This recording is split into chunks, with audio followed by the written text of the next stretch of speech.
and of this. So welcome, Drew and Mark, and thank you for, for your continued support for the real estate industry. We know you could be doing anything that you want to do on a Monday evening, probably getting some loans out the door, but you decided that it was important to help real estate agents learn and grow their business. So we appreciate you beyond measure, and we thank you. And I am ready with my notebook.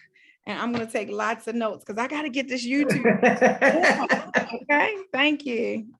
Well, it's great being here with you tonight. And that's why we work as a team. Mark is actually putting a loan in for us right now. So all going well on this Monday evening. I am. Well, heck, I think we should just watch ET videos for an hour and we'll probably get a rundown on how to do YouTube effectively, right? I mean, that guy gets you fired up every single time you watch videos that he puts out on YouTube. But let me thank you all for being here. Like Nakia said, my name is Drew Ferguson. That's Mark Collins. We run TFC Group for Movement Mortgage. And we're blessed to be able to help share this information with you all. And we hope it makes an impact on your business. And even if you take one nugget away from tonight and institute in your business, hopefully it will make a difference for you. We're going to go over YouTube at a real high level this evening in terms of some things that you can be doing, getting your channel up and running, literally starting from scratch, right? In terms of logging in and creating the account. So I'll share my screen and we'll get rolling on this. Hold on one second here. Share just a quick reminder, check the chat box. There is a checklist handout that you will be able to use as well. Thank you. I'm going on mute. Just let me know when you need me. All right. Awesome. And can everybody see my screen? Yeah. Yeah. Perfect. We're up and live. Cool. All right. Well, we are talking about YouTube tonight for real estate, how we can get leads and attract ideal clients. This is a great way to start creating a library of video content for you all that you can refer your clients to as you start working with them, or they can start to find you as your channel gets built up over time as well. So we'll roll through tonight on how to set up your channel, what makes up a great video, lights, camera, record, some editing, uploading, optimizing options, and then how to get found, grow subscribers, and ultimately turn this into a way to get clients. So we'll get rolling with how to set up your YouTube channel. Does anyone here already have a YouTube channel set up? I do. All right, we got a couple. Dawn does as well. That's great. Well, awesome. So tonight, for the purpose of this, we'll assume we're working off a computer versus mobile phone for the tutorial and getting started. But if you're using a mobile phone to create an account, the setup's a little bit different. We're also going to assume that you're starting from scratch. So with no YouTube channel set up yet. And then once we get through the setup, we'll get into best practices and other things. So we'll get rolling. If you don't have a Gmail account, I imagine we probably all do it at this point. It seems like Google probably knows anything and everything about us. But what you'll need is a Gmail account. So if you don't have that, you'll just need to go to gmail.com and create an account. And then for those of you with the Gmail and Google account, you just need to sign into your existing account. Then you'll click on your 9 dots up top and next to your profile image, and then select YouTube from the drop down of Google Apps. And then you'll click on My Channel in that drop down. So from there, then you'll create your channel and the blue box down at the bottom, and then start to customize your channel inside that blue box. So now what you've created at that point is a blank channel. So we haven't added any content in yet. So this is what you're going to see when you have a brand new channel. This is where you'll be able to customize your channel. And this is where we can really start to look at then editing our channel here in our About section. So the first thing we're going to do here is give our channel a description of what people can expect to see in the type of content that you're going to get created. So I'm going to show you an example of a couple different agents. This is Carr. She's in Savannah, Georgia, a real estate agent down there. She gets 70% of her business straight from YouTube without spending any money on ads, without spending anything. It is coming just from the content she's created on YouTube and people discovering her via YouTube. So you can see her description. She tells what she does, where she does it, talks about being a speaker and a podcast guest, how to help other agents, big conferences that she's spoken at, how often she's posting weekly videos, right? What else she's been on. and how you can get in touch with her. Right? This is a great about section right here with Karen. And she runs a YouTube for real estate agent challenge every so often that I think I learned so much the last time I took that challenge. I think everybody should find her on Facebook, on YouTube, and like she is the YouTube for real estate agents guru, besides us, of course, Drew. Now, I promise you, Nakia did not see this presentation before, so that just goes to show you how good Karen is at doing real estate on YouTube. Yeah, I did not see it, and that's how I edited my channel just a little bit, updated, and I learned how to do the cover photos, because one day she covers like the cover photos, but she really gives you ideas. I watched it live, but I'm sure it's recorded. She records it and sells it. So if you're lucky enough to get into that challenge and watch it live, like she does it like in the middle of the day, but it's totally worth the investment in time. If you guys ever see it advertised, right there her name. But her YouTube channel is the bomb. Awesome. And then here's another example. This is Angela O'Hare in Las Vegas. This is where you can really get specific about who you are and who you serve, what area or niches you specialize in, and then add a personal element if you choose, like Angela has done. So she highlighted her 2 toy poodles named Izzy and Ozzy. You can notice that she specializes in Summerlin and the northwest side of town. She's calling attention to her focus on military and veterans, and provides links to her website and Facebook page. So she's taken that one step further and provided an online form people can click on, and her contact information is readily available. Now, this is how you can start to create your YouTube channel art. Nakia, and I think you just talked about this just a second ago. So this is important right here. This is the most important part of the YouTube channel art that you're going to do. So this dark shaded space right here, that's where your text and logo are going to be safe area. So that's the most important elements must be within that little gray space right there. So most people are going to be on their mobile phone or desktop or laptop, and they're not going to see anything outside of that safe area. So that's why you want to make sure that everything is included within that. So when you're designing your channel art, use this as your guide to ensure that your logo, your photo, contact information, all of those things fall within the safe area. And here's an example right here, right? So this is what you want your channel art sizing to look like. Notice how the key elements are all within that safe area right there, right? She's got her team logo. She's got her brokerage right here, contact information, places you can reach her on other social media, website, and then how often she's posting. Yep, and I tell you, that's the main thing I had to change when I got that template, and I had to fix it. So I actually have things that are in that area, and then I have things that are for TV only, or down the left side, so people can see different things on different areas. But definitely this middle part is the most important. Great. Awesome. Now this is what it'll look like on a laptop or on a computer view, right? This is how it's going to appear. And this is how it would look on a mobile view. So you can see on both of those examples, right? All of the same information is still being recognized on her channel art. Now, if you've been along for the ride with us doing all of these, you know that we've talked about Canva quite a bit, right? Canva is a great place where you can get a lot of these social media templates done for you. And it's a great place where you can get channel art for YouTube started as well. So they're going to have ready to go YouTube channel art templates with really good images, high quality, easy to get started, sized right for you. You can then upload your logos, customize your fonts out. Some images are free, others require a small fee for purchase, but just remember that your logo and photo and contact area need to be within the safe area. Another option is you could look at getting some custom channel art design done for you.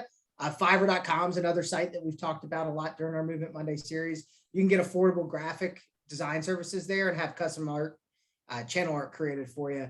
Somewhere probably between $20 to $30 is where I think a decent price to get this made for you. And then once it's made for you, you're able to use it forever on your YouTube channel. So small investment into your YouTube part of your business. Now we'll show you how to add links on the channel to other social media sites so people can also follow you on Facebook or Instagram or LinkedIn, etc. So to add your social media links to your channel, you'll return to the Customize Channel blue button that we were on earlier. Then you'll click on that and then click on About at the top of the page and then scroll down to the bottom and then add links to your other social media channels here. Right. Oh, I got to see if I did that already or not. So then you, at the top right of your channel art, that's where your links will appear. So right here is where they would show up. Oh, I do have that. Okay. Yeah. Well, great. All right. So let's look at what elements go into making a great video then. And let's define what a good video is. Anybody want to take a stab at defining what a good video is? A video that keeps your interest from beginning to end. Okay. Or something that addresses things that people like frequently asked questions. Something that addresses frequently asked questions, or maybe a how-to. What do you think? What are you going to tell us? Or somebody says short and informative. Everybody keeps saying short. Something that addresses pain points, clear and concise. I think we're all on it. What do you say, Drew? Yeah, and again, Nakia is stealing all the thunder here as well. But one thing I would say is a good video is essentially one that people are going to watch, as simple as that sounds. And they don't even necessarily need to watch all of it, but a good portion of it to help find the content that's used for them. So you nailed it on some things, right? How-to videos do fantastic. Entertaining videos do wonderful on YouTube. Inspirational videos. Think about what we just watched with ET, right? Think about how many views he's getting. And he's showing how he's inspiring other people, even when he's got people up in the airport coming up to him and saying thank you about how he changed his life, right? So our focus is really going to be on like how-to videos, probably more so than anything. And then you can add some personality and make your videos somewhat entertaining. I think we've talked about like blooper reels and stuff like that as we've gone through our Movement Monday trainings here over the last few months. That could be another great avenue of a video that you can make. But the key is ultimately got to be yourself. People are going to see right through it if you're not yourself.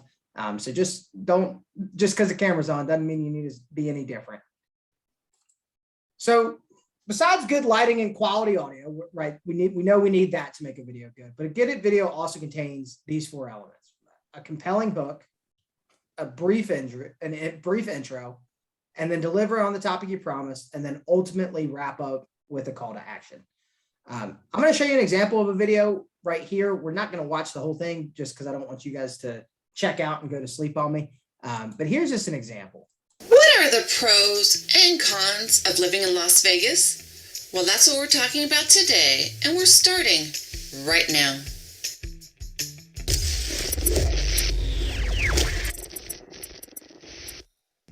Hey everyone, welcome back to my channel. I'm Angela O'Hare, a realtor here in Las Vegas, Nevada, with the O'Hare team at Urban Nest Realty. If this is your first time here, consider subscribing by clicking that little button down below and even that bell for notifications. When you think of Las Vegas, you probably think of rolling the dice, playing the slot machines, and even walking the strip with a drink in hand. Locals know that this is a far cry from everything Las Vegas has to offer. Beyond the slot machines, hotels, and neon lights, Las Vegas has the same amenities as any other major city. With that said, living in Las Vegas also holds some drawbacks. Before you pack your bags and move to Sin City, consider these cons alongside the many pros. Here are the top 5 cons for living in Las Vegas. Number 1, hot summers. The summer months here can be very brutal. I'm not gonna lie. June, July, August months with over 100 degrees, sometimes even double digits. Ugh. But it's the price you pay to live in Vegas. And jogging trails. Las Vegas has more going for it than against it as a place to live, prosper, and retire. Whether or not you take advantage of the Las Vegas Strip, you will still be able to find lots of fun things to do that does not involve the Strip at all. As mentioned earlier, I have lived in Las Vegas for over 25 years. Coming to my channel, if you're interested in learning, leave a comment down below, share with a friend, and consider subscribing to my channel if you're interested in learning all things real estate in the Las Vegas Valley. Thank you so much for watching, and I'll see you on the next one.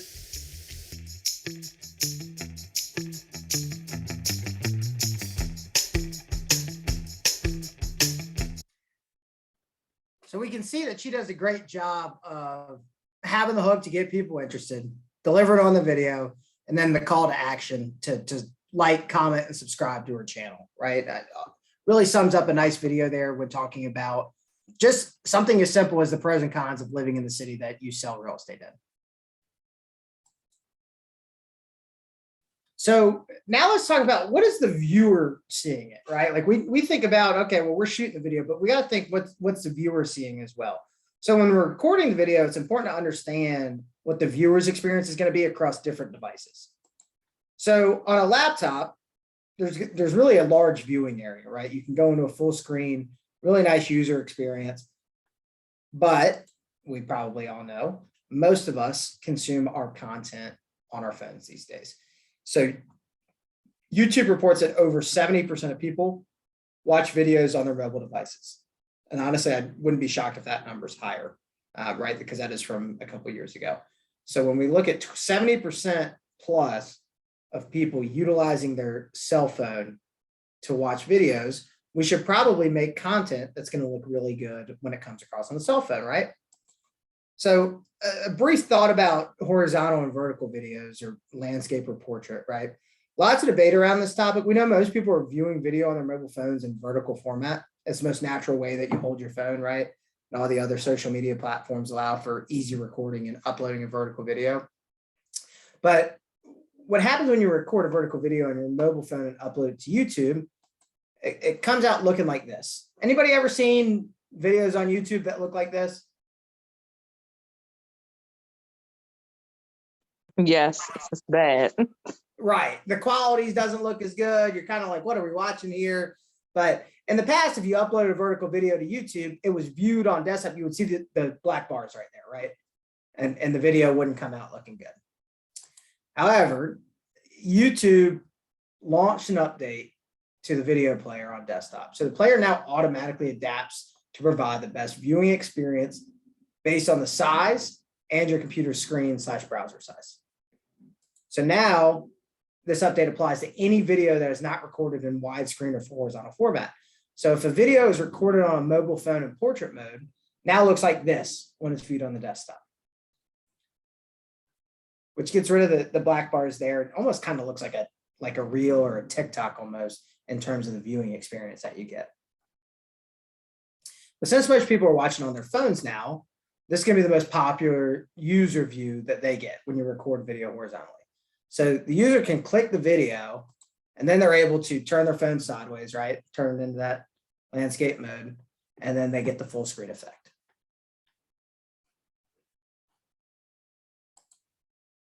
So when recording your video in portrait and watching your portrait video on YouTube, this is what it's going to look like for the user. So on your phone, it looks great, right? There's none of that kind of lost space that you would see on the mobile, or excuse me, on the desktop or the laptop. So not something that you really necessarily need to be too concerned about, since most people are consuming the content on their phone. It's still primarily going to look very good when they're watching on their mobile device. And then you can see it in full screen. You just tap the video and it goes full screen from there. Which way do y'all like better? Vertical or horizontal?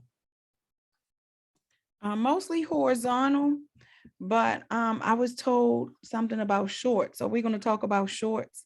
If you make short videos, you got to use vertical, and then it'll appear in the shorts feed or something of that nature. That was not on the agenda tonight. So if you've got some information on shorts, we can share it at the end. Okay. And I'll Google it while I wait to get to that part, because now I got to make sure I'm 100% correct. Okay, sounds good. And now we need to talk about some of the equipment you need, right? It's going to really tie in to a lot of the stuff we've talked about already if you've been on these calls with us. You need good lighting, good audio, and a camera or a phone really to get started. You don't need the most, you don't need a James Cameron cinematic camera to get started on YouTube. Your smartphone is really an excellent camera for recording video.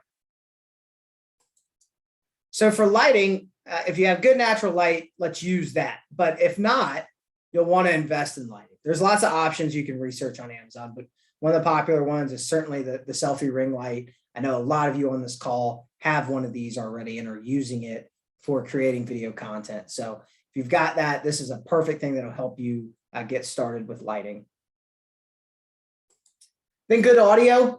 You've got a couple different options on how you can really take audio in, right? You've got a lapel mic where it just kind of clips to your shirt or your blouse. You got a camera mic where if you've got a camera mounted, that mic will sit on top of the camera and you could talk into that.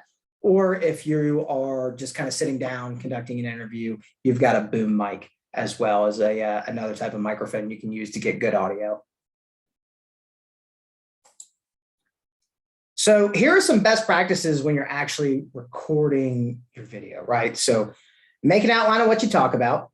Actually face your light source. That'll help you get the best lighting. Smile and breathe. Look into the camera lens. Follow the formula that we talked about, right? The hook, the intro, topic, and the call to action at the end. And then number 6, just be yourself, right? People will know if you are acting phony, if you're not being who you are. So that's the number one thing when we started our whole series talking about video for real estate. And that was the biggest key takeaway was 1, just start doing it. And 2, be yourself on video, right? And then for our next slide, can anybody tell me what the biggest tip for YouTube or social media or any of the video that we've been talking about for the last several months?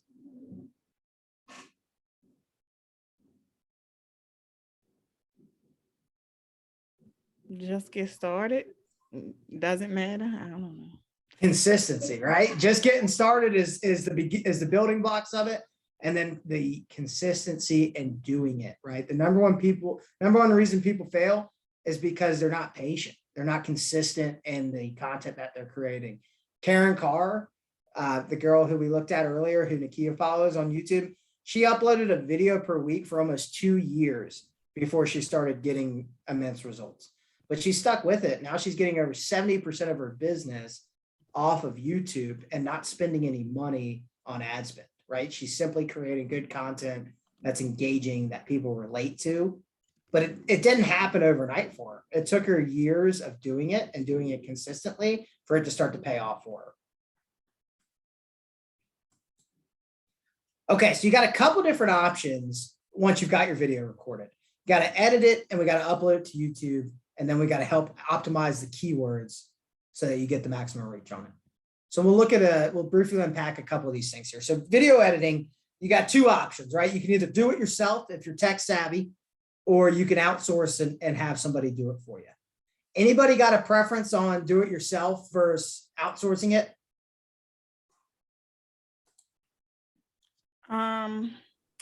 I like doing it yourself. We actually had this discussion at an event we were at last week. And until you grow, like when you grow and you start having like 3 videos a week, outsourcing is definitely the key once you have that many videos per week. But do it yourself. If you are picky and you like to fine tune things yourself, you're going to spend more time outsourcing it, giving instructions, and then getting it back and still editing. So you have to worry about that. And of course, someone else said the cost effectiveness. Yes, that's the key. So until you actually are getting return on your investment, I would say do it yourself. It also gets you involved, keeps you accountable to yourself. But do it yourself is like the way to go now. And people like real videos, they like authentic. So in the very beginning, until you grow, I'm gonna keep editing myself. Right. And either one of those answers is right? Ultimately, people might want more control over the video that they put together and what they added onto it. And other people might just say, hey, I've shot the content. My time is better used doing something else than editing my videos. So there's no right answer to that at all. So when we start to look at some of the do-it-yourself stuff, here are some of the top video editing software tools, right? You've got Adobe Premiere, Windows Movie Maker, iMovie, Filmora, and Final Cut Pro. Those are kind of your most popular editing tools. Nakia, are you using any of these tools for your editing, or what are you using for your video editing? Actually, I was using Canva. A lot of people don't know Okay. about Canva for video editing. So I've used iMovie, and I've only used iMovie, Canva, and sometimes I just record here on Zoom, and then I just download and stick it on YouTube. Like this will become a Cool. YouTube video later on this week. Great. Yep. And somebody said Canva. Yep. Canva has video and video editing in there. Wonderful. So here are some other web-based editors that you could use as well. With these, you upload your video and use their editing tools online. These services usually also have the ability to help import your finished video over your YouTube channel. So a little bit more of an efficiency or time saver for you, very affordable and very user-friendly. Here's another kind of outsourced option for you where you can find good, reasonably priced video editors around the world. Upwork, Freelancer, and Fiverr. For basic video editing, somewhere maybe like $15 to $20 per video is probably a price point that you could expect for video editing if you're using one of these sites and outsourcing it to somebody else out there. Okay, so now that we got the video edited, now we're going to upload it to YouTube. So assuming the video is on your computer, you just grab the file from your computer and then drop it right here to upload it to YouTube.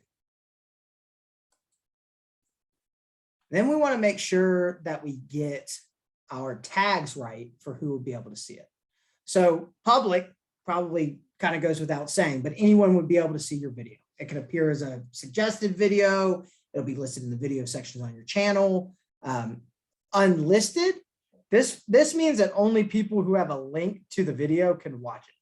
So unlisted videos do not appear in YouTube suggested views or in YouTube search results. That is something where you're creating a unique URL for your video and then sending that to specific people that you want to watch it.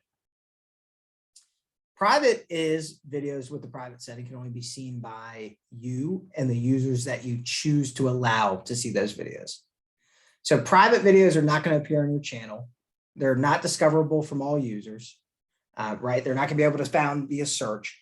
These are basically you selecting who can see the videos that you've uploaded.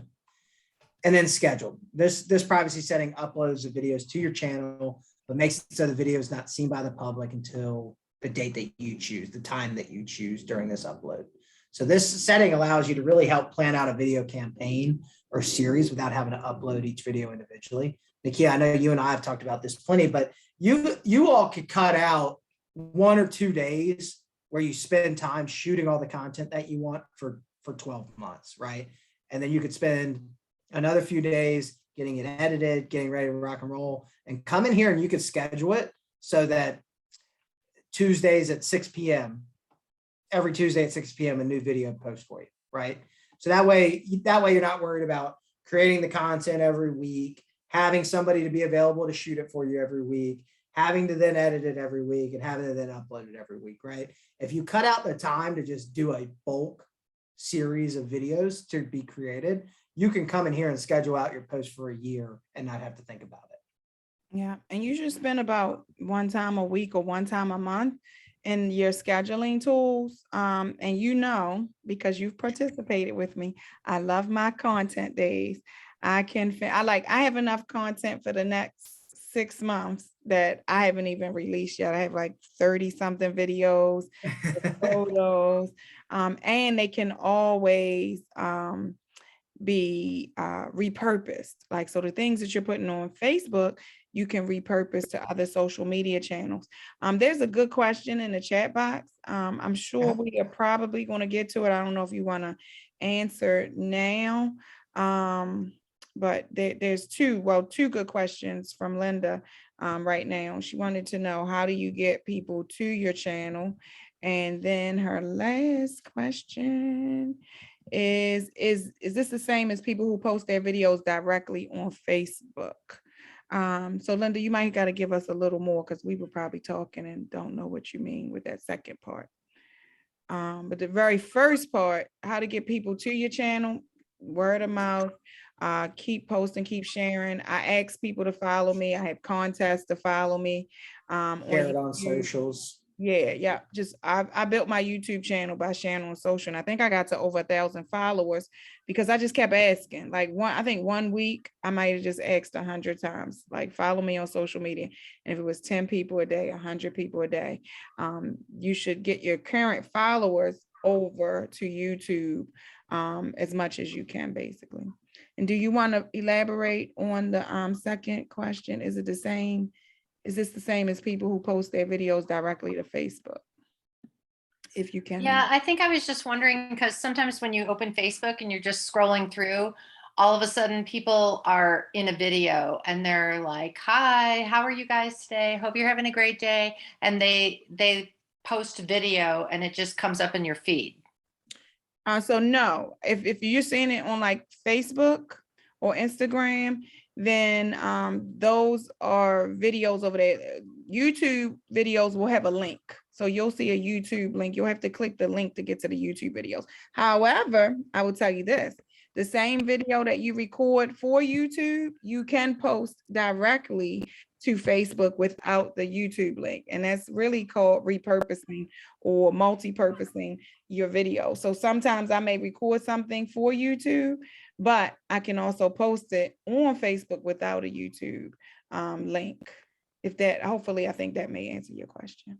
And then Linda, some of that stuff you see when you're just scrolling is paid ads that people have recorded that'll just show up on your feed. Okay. Yeah, but if you'll know it's a YouTube video because it'll always have a YouTube link to it, or unless people, give a bit.ly link or like a link that like what do you call it, Drew? Like shoot, I can't think of the word. Like they create.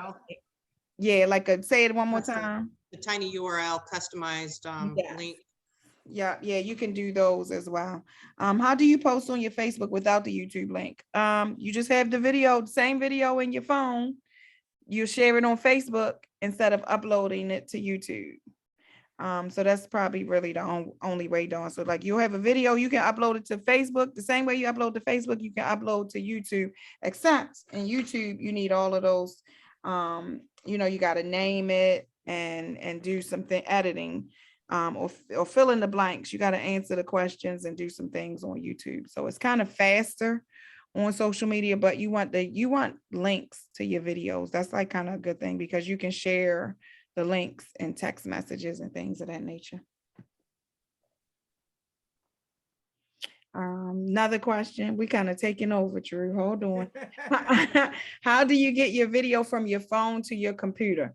Well, I use iPhone and Apple, so mine is a quick share or AirDrop. Email it to yourself if you can, or actually, if you're using YouTube, there is a YouTube Studio app.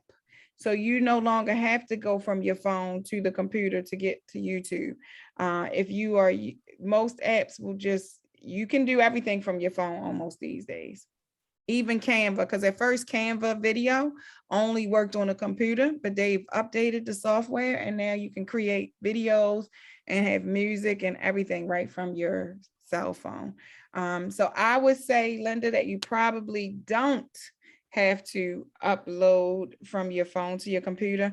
Dropbox is another popular way. If you have Dropbox, you can save from your phone in the Dropbox and then just open up Dropbox on your computer. But I would say YouTube Studio is probably a great thing to use. Somebody else is using, Tracy is using Google Drive that way too. Okay, yeah, if you're editing to get it to the computer, yeah. Email it to yourself probably, or I think Google Drive and Dropbox are better than emailing it to yourself, because then you have to go in and delete the emails, because then your emails are starting to take up too much space now. All right, Drew, we're gonna pass it back over. So Believe it or not, YouTube is actually not a social media website. It is a search engine, and it's the second largest search engine behind Google. So people enter keywords into YouTube just like they would search for things on Google. And that's called metadata. So metadata is simply the text that describes your video. So your video title, descriptions of the two examples, all of that is metadata. So your video title allows YouTube and other search engines like Google to actually use that metadata to understand what is inside the video that you've uploaded. So show your video to users searching for that content. So here's an example. This is Karen Carr again. We like Karen. She's showcasing the top 5 best places for shrimp and grits. That's her video title, right? So if someone types in shrimp and grits on Google, very well, her YouTube link for this video might show up, right? Because of the words that she's using. And then you have what YouTube calls your basic information down here, right? So this is your video description. Go into more detail about what the content of the video is. You don't need to make it, a novel, right? But let your personality shine and summarize what you're sharing in the video here. And in that video description, down here in these rectangle boxes, those are tags. So that helps your video get found. So we'll cover that here in just a sec. So remembering that your video title and description are what's called metadata, using the keywords and tags is also metadata that can help your videos get found. So those are great things where, in that example, if we're talking about shrimp and grits, you probably want to tag shrimp and grits, Savannah, shrimp, grits, right? All individual things that can help your video show up when people are using those words for searching. So selecting the relevant keywords for your video can also help your videos get found. An option for you all to help select the right keywords is a tool called Keywords Everywhere. It's an extension for Google Chrome, and I believe it's $10 a month. It shows you the total searches for your video, keywords, pulls people also search for and related keywords to help you generate more keyword ideas that help you reach more people, which can really just help your YouTube channel grow quicker than just doing it all organically. Another one is Tubebuddy, right? This connects directly to your YouTube channel to give you real-time suggestions on adding relevant tags for your videos and just about everything you need to grow your channel. I believe this is about $10 a month as well, if it's another tool that you all could look at utilizing to help making sure you got relevant tags on your content. So there's several reasons why captioning YouTube videos is considered a best practice. I think we probably all see it now if you're scrolling YouTube. Most videos that you see have captions or subtitles on the video. There's a reason for that. About 85% of people are scrolling through videos with the sound off, at least at the beginning. So captions or subtitles are going to help actually draw viewers into watching your video and turning the sound on so they can actually hear what you're talking about. So captions also increase viewers, increase watch time, and they help with SEO rankings. So when it comes to captioning YouTube videos, you basically have 3 options. YouTube automatic captions. This is basically an automated bot and really could contain a lot of errors. Might cost you more time to comb through and fix all those errors and edit them. Not the most efficient use of your time, but better than nothing, right? But not nearly as good as some of these other ones, which is do it yourself, which is done within your video editing software. Take a little bit of time depending on how quickly you're able to translate what you're talking about into text. And then another one is just looking outsourced, right, to a caption service. That's a time saver, right? If your focus is more, hey, I just want to create the content and then go create more relationships with potential clients, great. This is another thing you can outsource as part of your video editing. And the video editors you use should be able to do both of these things for you. So if outsourcing done for you is your preferred option, the number one resource you can look at for adding captions or subtitles is a service called rev.com. They charge $1 a minute and a live human will add captions to your videos with 99% accuracy guarantee. And you get it back within 24 hours or less. So great website to be thinking about if you want to outsource captions for your YouTube videos. So what's great about them is they have a YouTube integration that actually makes it easy connect to your YouTube channel and then import your videos you've uploaded to your channel directly to Rev. So what Rev will do is grab the video you've already uploaded to your YouTube channel and add the captions for you. So once that's completed, you'll get a link to review the video with the captions and then upload the revised video with captions to YouTube. So you could also just upload your video files from your computer as well directly to Rev if you didn't want to connect them to your YouTube channel. So if you already have a YouTube channel that you've created, and this was an option that you were considering where you wanted to go back and have captions added, you could go link it with Rev so they could pull those videos that you already have in your YouTube channel. Really easy to do business with, can save you a ton of time. Or if you want to go the route of doing it yourself and adding your own captions in, by all means, go for it. So at some point, you're going to start getting comments from people on your videos. And YouTube, like a lot of social media sites, even though YouTube is a search generator, right? YouTube looks at comments and your replies to them as engagement. And engagement is always good. So comments are a positive signal to YouTube. How do you think, what do you think is the best way to handle comments, right? What would y'all do if you get a comment on one of your videos? Respond and engage. There you go, right? It's not rocket science by any means. It's commenting back. Thank you for the comment. I'm glad you found the video useful, yada, yada, yada, right? Just make sure that we're responding to people when they're leaving comments for us.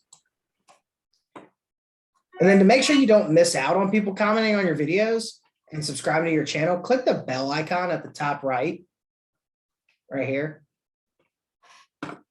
And that's going to select to send all the notifications for this channel and you're all set. So that way you'll know every time you get a comment, every time somebody subscribes, you'll get a notification in that bell. And YouTube Studio is an app you can put on your phone. And I'm looking at it right now and I missed a few comments. So I am responding to comments right now. So comments are your opportunity to engage, right? With potential leads, potential prospects, potential agents that maybe you're trying to attract to EXP, whatever that might be. So keeping those conversations engaging when possible by asking relevant questions is important, right? You don't need to stalk them and reply. You just keep it light, engage when possible, and you'll get an email as well that people have commented. So what about the haters, right? If someone posts a mean comment like you have the worst voice ever or your personality is annoying, any mean and unconstructive comments are yours to delete. It's your channel. You don't have to leave those comments up. You can get rid of them. Or you could challenge them to come on video with you and see if they've got the cojones to get started and do video, because they probably won't. But at some point, you'll start getting comments from people that are trying to enhance you, right? So they're building you up and saying, hey, this is great. I'm getting a lot of great knowledge out there. So it's an awesome way to really start generating prospects for yourself.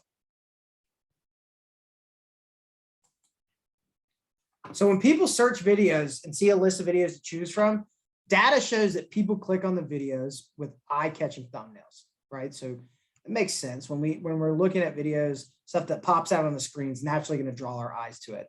Think of it kind of like looking at a menu at a restaurant, right? The stuff that's got boxes around it. There's a whole science to how they put together those things because your eye is drawn to things that pop out. So we got to come up with good thumbnails as well for our videos to get noticed. So using custom thumbnails is an important part of getting people to click on your videos. So think of that as your like movie poster for your video. So how do you create them? Well, first off, having your face included is helpful. It humanizes your content. It humanizes you as a person.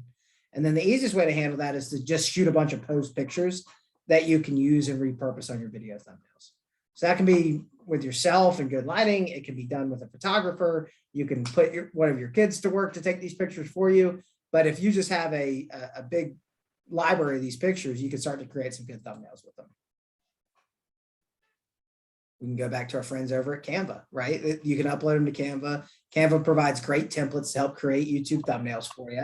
And then you can just change out the background, colors, text, and more, and then just really experiment it until you decide on what template's going to work best for you for your videos. What's nice about Canva is they'll properly size it for you as well. So you won't have to worry about that. It'll be sized nicely for the thumbnail that shows up on YouTube. So here's some examples, right? And notice how some of the images are repeated. The background of the thumbnail is the same. That's a thumbnail template, and that's okay, right? It's good to rotate your images, but it's also okay if you have some images that are repeated. People may or may not notice. What's more important is that you have a good quality image, a great background, and brief text on it. The text on your thumbnail image really should be minimal and just a quick headline for the video. I wrote a book. Can you haggle? Savannah, 5 Savannah must-dos. Rocco the what, right? These are just small little blurbs about what's going to be on the video. And that's important because it's really kind of a teaser for your video without revealing too much. So it shows just enough to get people intrigued to click on it. Now, as mentioned, got a spelling error there, my bad. As mentioned earlier, metadata is that text, right, that describes your video. So your video title, your description, keywords, and tags are all metadata. Thumbnails are also metadata for you. So what you put into your thumbnails actually works as metadata to help you get found. So to optimize your YouTube videos, you got to match your video title name with your thumbnail file name and the file name for your video. So if your video title is 5 Reasons to Live in Summerlin, you should also save your thumbnail file as 5 Reasons to Live in Summerlin.jpg or .png. Same would also be true for saving your video as a file. Name your video 5 Reasons to Live in Summerlin.mp4, right? So Google and YouTube can read your file names and see that they match your video title, and they like that. That makes the algorithm real easy for them. So the easier you make it on them, the better you are going to have of having your videos get discovered. So really great for search engine optimization to make sure that the names of all of these files match up with your video title as well. And I have not done a good job of that. And Brenda Kasuva told me that I needed to do that. So thank you for reminding me of that, because I need to fix myself.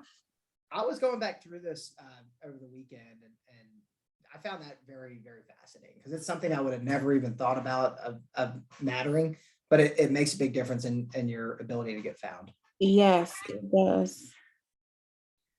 So analytics, right? So you can monitor the performance of your channel in videos with up-to-date metrics and reports in YouTube analytics. There's a ton of data available in different reports like watch time, traffic sources, demographic reports, etc. So to access YouTube analytics, click on your profile picture at the top right of your channel and then click on YouTube Studio. YouTube has recently upgraded its analytics from Creator Studio to the YouTube Studio, which is more intuitive and easier to use than the previous version of it.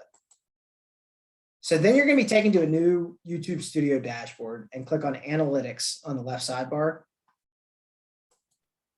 And you're in. So this is where the magic really happens, right? This is where you can deep dive and figure out what's going on in your videos. Now, at the top of the YouTube Analytics dashboard, there's going to be 4 tabs. First is an overview, and then there are 3 tabs which contain YouTube Analytics relating to what you'd like to achieve. So you got overview, reach, engagement, and audience. And obviously you would just click on each one and you would get further metrics on it. So let's talk about what some of those important key metrics are to help your channel grow. Views are a relevant metric to track when determining the success of a video. So a YouTube video earns a view. Does anybody know how long you have to watch a video for it to earn a view? No. What is it? 30 seconds or longer. 30. And that's considered a view. Okay. So views can really be kind of a vanity metric, right? They don't necessarily tell the whole story. They're one piece of the puzzle when trying to optimize your videos that you're creating. Watch time, this is a critical one. So it's estimated that the total minutes people spend viewing your content, YouTube uses this metric to help measure and predict the performance of a channel or a video. So why does YouTube value that watch time so much? It's because it's the clearest indicator of how engaging and valuable a video is. Plus, it's not only individual videos that are ranked by watch time, entire channels are ranked by watch time as well. So channels and videos with higher watch times are actually more likely to show up higher in search results and in recommendations. So a nice metric to think about too is if you take the watch time and then you divide it by your total views, you get an extremely valuable stat, which is your average view duration. So watch time divided by views equals your average view duration for each person that's going onto your channel and watching your video. I like this a lot as well because I think it provides a lot of insight into the quality of your views. So this is audience retention. So you're able to uncover the point in the video where basically people stop watching, right? Did they stop watching 30 seconds in? No, it looks like we have got pretty good engagement here until we get to about, 4 minutes in or so. And then our engagement starts to drop off, right? So looking at this audience retention and figuring out, okay, where did people get to the end of their patience essentially, right? Or where did they deem that they got all the right information that they needed from this video?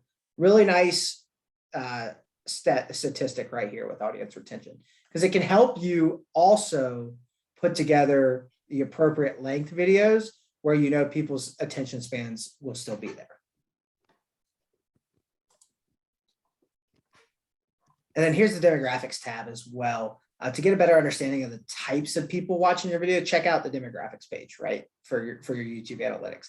These are going to give you simple graphs, allow you to identify the primary gender that your audience is, age, type of device they use, location, and then you can take this information to help create more targeted marketing campaigns, right? Let's say Nakia's views are primarily in Maryland, but she's working on growing her North Carolina presence. So she can figure out how do I start to create some more content that's created strictly around North Carolina so that I can create more of a following down here as well, right? These are all just examples of the information you can get off of these pages and then come up with a video strategy from there.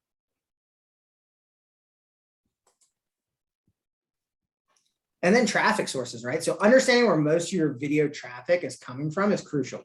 YouTube analytics really helps make that easy for you. You can see if your traffic is coming from people searching directly on YouTube or Google, or if they're coming from external sites like Facebook or Instagram and ending up on your YouTube channel. And ladies and gentlemen, that is it. So we've talked about creating your channel, uploading channel art, just getting started making videos, following other agents on YouTube to get ideas of video content that you can create, best practices. This is my favorite, be consistent in doing it, and then be patient for the results. But most importantly, just enjoy yourselves doing this. Don't take yourself too seriously. Creating video content is an important part of your business plan. It will help create opportunities, especially amongst the millennial generation, who are the largest segment of home buyers that this country's ever seen. So we need to have this stuff because that's how they're looking to consume the content as well. So certainly appreciate all of y'all being here this evening. Thanks for being with us. Definitely want to open it up for questions, and Nakia, Mark, and I, and everybody in this call will do our best to make sure we get them answered for you. Well, as usual, I learned something, and I just have to fix my life. I have to fix my YouTube channel. I even found that I was in YouTube Studio, and I have a video of myself and Mark Collins in the dress. So I did not name it yet, and I did not put a description, but everything else has been set up. I think it was probably uploading on my computer one day. And so I, turned it off and went to do something else and never came back. So there. Didn't you? You already uploaded a video of us, didn't you? No, that was one. We did content day. Don't do that, Mark. We have plenty of videos and plenty of photos. And if you're getting Mark to do video, anybody can do video. Okay. And it was a part of my talk show series. So it's about, let me tell you how many minutes. It's about two minutes or so. And we talk about working towards closing day, what real estate agents need to do, how they need to communicate with the lender, and how they need to communicate with the client, the buyer, through the last leg of our journey to the home buying process. So I'm going to release that tonight, Mark. Love it. Awesome. I'm looking forward to it. Yeah, if I can do it, anybody can do it. Now, we got a nice little cover. Look at that. Look at that. Working towards Beautiful. closing day. How'd I do with the cover? That's great. A+. Okay, thank you. Who else has questions? Tracy says she definitely learned a lot. I even fixed some things while on the Zoom. Right, Tracy? Love it. Every time I log into these bi-weekly Monday calls, I'm fixing something. And on my YouTube channel, you guys, I will update these. I will upload these calls as well. So if you got some value, tell some people to subscribe to my YouTube channel, and then they can rewatch some of these videos. I mean, we've had Facebook groups, we've had Instagram. Tonight is YouTube. I'll create a cover. Hopefully it will work very nicely with what I learned today. We've had plenty of recordings. If it's not public, because sometimes I put things on, I don't make it public because we discuss a lot of things here. But if you ever need a video or you missed one and you knew you missed it, just text me and I will share the link, because I do have a link. Even when it's a private video, you can make the video private and still share the link. It's open to anyone who has the link. By the way, my cover photo file name is incorrect, Dawn. Look at Dawn calling me out live on the air. It is incorrect. Actually, no. Actually, it's working towards closing day. Actually, I can see it right here. I'm not calling you out, just your accountability partner. Okay. Okay. I love it. Listen, I'm transparent. I'm going to always tell you guys when I am working on something, because as a leader, you guys know what I always say is, if you are leading a group, your group will only do 50% of what you do. So I try to do about 150 to 200%. So that my team and my, people I influence, my mentees, whomever, will do at least 100%. So thank you, Dawn. And you see how they keep me accountable, Drew and Mark? I love it. They always make me go higher and further. And I just love this group and I love this community. And I love y'all for helping us out, because we need help. Like, everybody needs help. I just explained to an agent yesterday, I've been in the business 20 years and I still need help with something. You will never not need help with anything. Laws change, policies change, forms change, social media, websites change, they update, like Canva updates and improves all the time. These apps are always improving, and we get the benefit of hanging out with you bi-weekly on Mondays to stay up to date and to fix things. Like Tracy said, she's on the Zoom tonight and just fixing things already. So we love it here. Well, it's great being with y'all, and the fact that we have 18 people, 20 people total, I'm not counting me and Mark, at 7:04 on a Monday. It's a great testament to y'all for being here, right? Like, that you're invested in growing your business. So we appreciate y'all spending the time with us this evening as well, and really hope you got some good information out of it. Yeah, and just a shameless plug right now, you guys do loans, and you guys can be our business partners. You do loans in several states, and you can be our business partners to help us get our buyers to the closing table. So real quick, y'all tell us where you guys do business at, or even Tracy, if they're not in Texas, we should contact them and get them to refer us to somebody else. It just looks good with their colleagues in their business. It's for them to be our first contact and for them to send referrals to their colleagues. So let's get in the habit of supporting Mark and Drew. Hopefully they're in our states, but if they're not, then let's call them or contact them to be referred to another lender at their company. Well, we certainly appreciate that, Nakia. So we work for a company called Movement Mortgage. If you're familiar with us, great. If not, we were founded in North Carolina back in 2008, which really doesn't make any sense if you think about it, about the timing of it.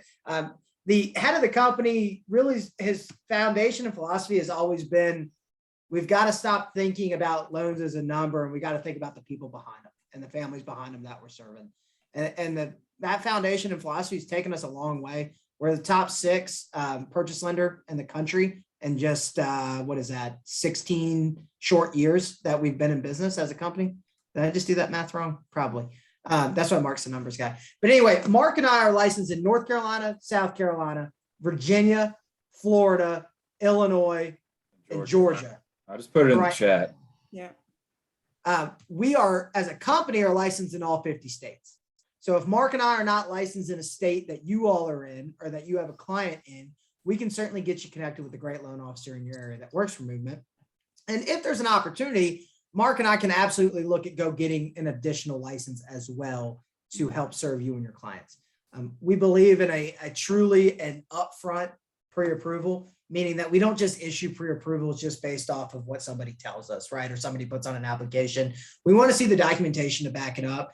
And that's one, to serve the client, but two, to serve you all. Most important thing we have, especially as lenders and agents, is our time. And we want to make sure we're spending our time with the right people that we can actually help. So we want to get your buyers pre-approved so that you know when you go out there and showing them houses and are spending your time away from your family, these are people that can actually buy homes, right? That are not just kicking tires and wishing and hoping and praying. These are people that we want to make sure that you can get to the closing table. So we do take our time and do a thorough upfront underwrite on all of our clients that we get through the pre-approval process. And that's to make sure, one, that they know what they can afford, and two, that you know you're spending time with somebody who's qualified and can buy. Yes, and that's like one of the best things that lenders can do for us as real estate agents. The other thing I was going to say, if you guys are referring clients to agents in those states, don't forget to also refer the client to Mark and Drew, or, give the client information and option to talk to them first, alongside the agent that you are referring them to. They work with a lot of EXP agents. A lot of us are EXP, or check with your company. If you're referring to your company, whatever brokerage you're with, just also still send the referral right on over to Drew and Mark. And just let Drew and Mark know that you have an agent in mind for them to work with, but here's the client as well. And they just posted their phone numbers and email addresses. Like, we are so appreciative. Like, we all, if all, let's see, it's 3 of us. So if 17 people sent you one referral, you guys would be happy, right? We would love that. We would love that opportunity for sure. And we would pay you in full. Well, the easiest way to do it is really typically to copy us on the email to the client, introducing us to the client. And then from there, we'll take it and run with it to get them pre-approved, and then get them back in touch with you once they're comfortable with their numbers, and give you an overview from there. Yeah. All right. Well, we are over time. Thank you so much, everybody. Everybody have a great week, and we'll see you on YouTube. Or we're seeing you on YouTube right now.